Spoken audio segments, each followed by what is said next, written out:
In the bustling heart of ancient Greece, where myths walked alongside mortals and the gods whispered behind every olive tree, stood the proud marble columns of the Athens City Academy of the Performing Bards, a sanctuary for words, rhythm, and the fires of imagination. It was a place where the humble and the gifted gathered with a singular dream, to be heard, to shape memory into legend, and to etch their names into history through the beauty of storytelling. Among the sea of aspirants who arrived that season was a young village girl with fire in her soul and dreams larger than Olympus itself. Her name was Gabrielle, and though she came from the quiet village of Potidaea, her heart had already wandered far beyond its fields. Tales of warriors and gods had filled her days since childhood, but none had ignited her spirit like the stories of Xena, the warrior princess, the reformed warlord who now walked the path of redemption.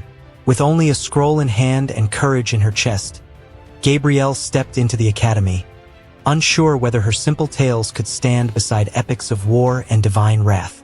The halls echoed with competing voices, some deep and thunderous like a storm rolling off Mount Parnassus, others polished and poetic like the songs of the muses. Students dressed in fine linen strutted with theatrical flair, their words sharpened like blades, their confidence forged from years of applause. Gabrielle, with her unassuming dress and rustic accent, was hardly noticed. Yet, something about her radiated sincerity, an earnestness not easily crafted or taught. She watched, listened, absorbed, and when the time came, she dared to speak. The Academy's trial was no small test. Each entrant was given the stage, one by one, to perform before a tribunal of judges. Retired poets, legendary bards, and philosophers whose opinions could make or break a dream.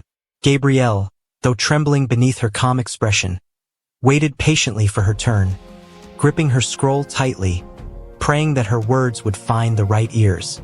As others performed grand tales, some about Odysseus outwitting the Cyclops, others about Ares and his tempestuous hunger for war, Gabrielle kept her tale grounded. She told a story not of gods or monsters, but of a single woman.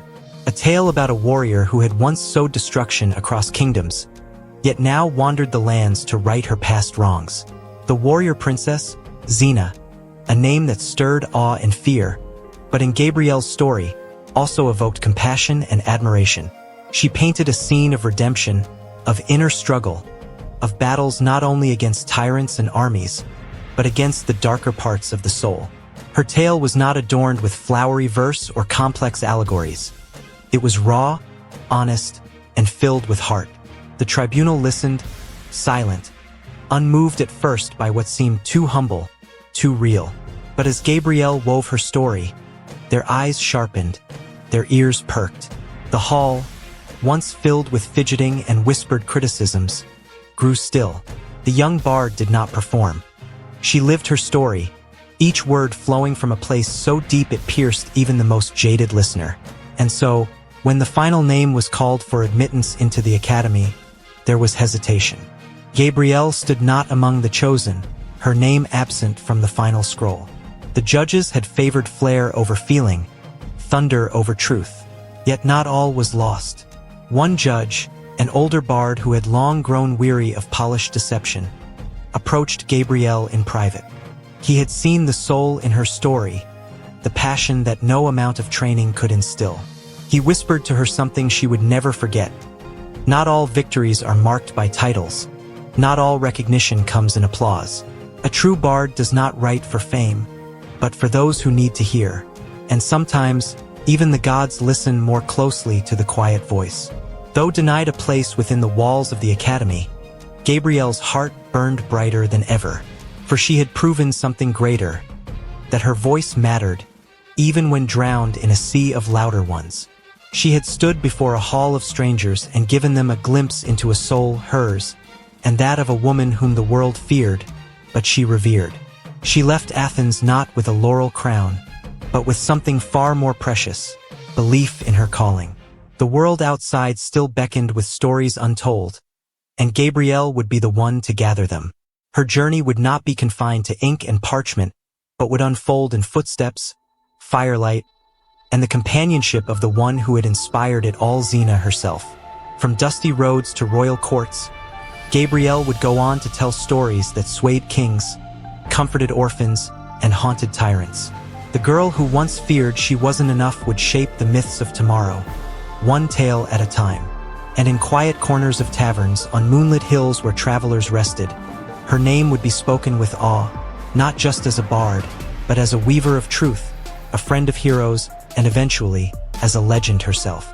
Years later, a student at the Athens Academy would find an old scroll buried among the archives. Its ink faded, its parchment weathered, yet its words as alive as ever.